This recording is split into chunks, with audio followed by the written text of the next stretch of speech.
Direct News TV. Kyiv, Ukraine, AP. Russia stepped up its missile and drone attacks against Ukraine on Wednesday, killing students and other civilians, in a violent follow-up to dueling high-level diplomatic missions aimed at bringing peace after 13 months of the war. Russia is shelling the city with bestial savagery, President Volodymyr Zelensky wrote in a Telegram post accompanying a video showing what he said was a Russian missile striking a 9-story apartment building on a busy road in the southeastern city of Zaporizhia. Residential areas where ordinary people and children live are being fired at.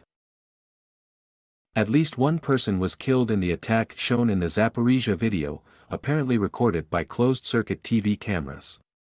Elsewhere, Moscow's forces launched exploding drones before dawn, killing at least 8 people in or near a student dormitory near Kyiv. Ukrainian media showed several angles of the missile raining down on an apartment building across the street from a shopping mall in Zaporizhia, producing a huge plume of gray and black smoke, with bits of concrete flying into the air as cars whizzed by. Videos showed the violent outcome of the attack: charred apartments, flames and smoke billowing out of several floors of the buildings, and piles of broken concrete and shards of glass on the ground.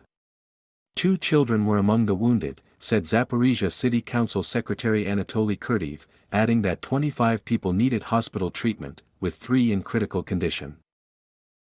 Zaporizhia City is about 100 kilometers, 60 miles, from the Zaporizhia nuclear power plant, Europe's largest, which has come under threat during the war and has been shut down for months. The UN's International Atomic Energy Agency reported the plant had suffered another loss of a backup external power source. Its 6 reactors still need the power to cool nuclear fuel, and were relying on only a primary source Wednesday, the IAEA said. Russia has denied targeting residential areas even though artillery and rocket strikes hit apartment buildings and civilian infrastructure daily. Russian officials have blamed Ukrainian air defenses for some of the deadliest strikes on apartments, saying the deployment of air defense systems in residential areas put civilians at risk. Russia sometimes also claims Ukraine is hiding military equipment and personnel in civilian buildings.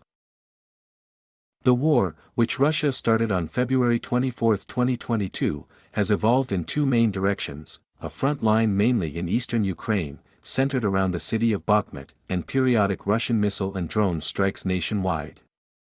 In addition, periodic, although unconfirmed, Ukrainian sabotage attacks have been launched across the border into Russia.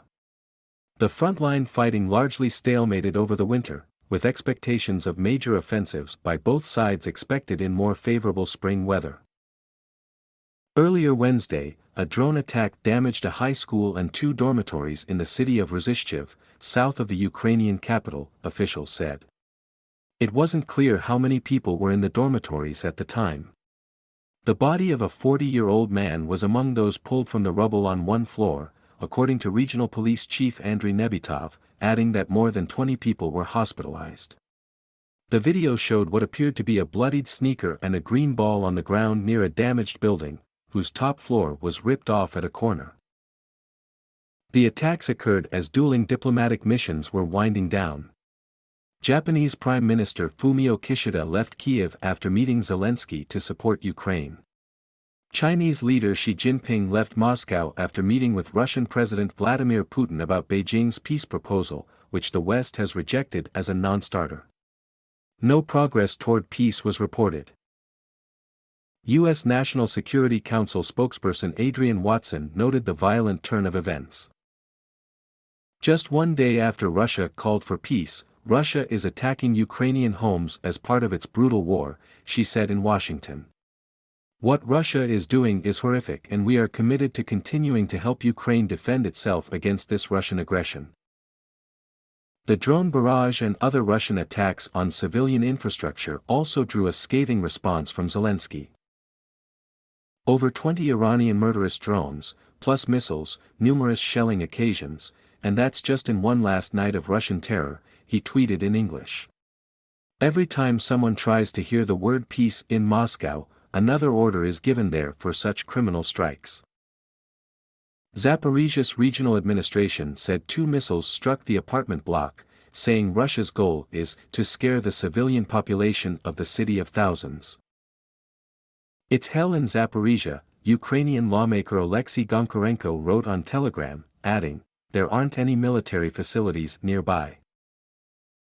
Vladimir Rogov, an official with the Moscow-appointed regional administration for the Russian-occupied part of the Zaporizhia region, claimed, without offering evidence, that a Ukrainian air defense missile launched to intercept a Russian missile had hit the apartment complex.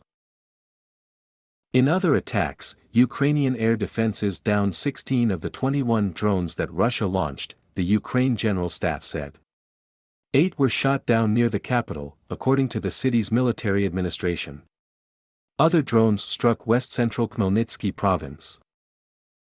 Also Wednesday, Zelensky made another in a series of battlefield visits, meeting with soldiers and officers in the eastern Donetsk region, stopping by a hospital to see wounded troops and giving state awards to the defenders of Bakhmut, a devastated city that has become a symbol of Ukraine's dogged resistance under a threat of Russian encirclement and for months has been the scene of the war's bloodiest fighting and longest battle. Zelensky's last known visit to the Bakhmut area was in December. On Wednesday, the Ukrainian president also visited Kharkiv, Ukraine's second-largest city, which his forces recaptured from the Russians last September. In other developments, the Russian military fended off a drone attack on the main harbor in the Black Sea Fleet headquarters city of Sevastopol early Wednesday, the city's Moscow-appointed head, Mikhail Razvozayev, reported. He said the Navy destroyed 3 aquatic drones, that Russian warships weren't damaged and that several civilian facilities were damaged when the drones were hit and exploded. The blasts shattered windows in several buildings near the harbor. No injuries were reported. Ukrainian officials didn't claim responsibility for the attack. 3 people were wounded in a Russian missile attack on a monastery in the southern Ukrainian port city of Odessa on Tuesday night.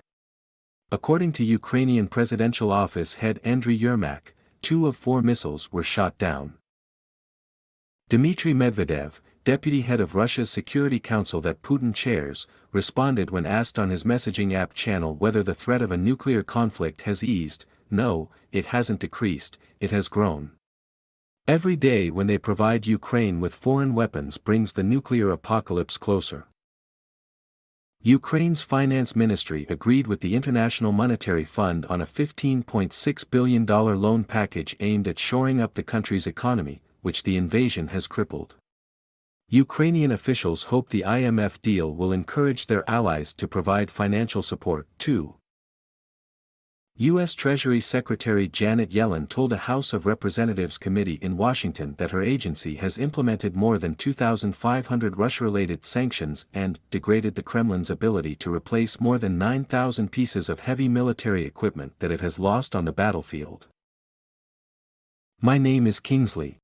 Please like, share, subscribe and hit that notification bell so you can be the first to be notified whenever we post. You won't regret it.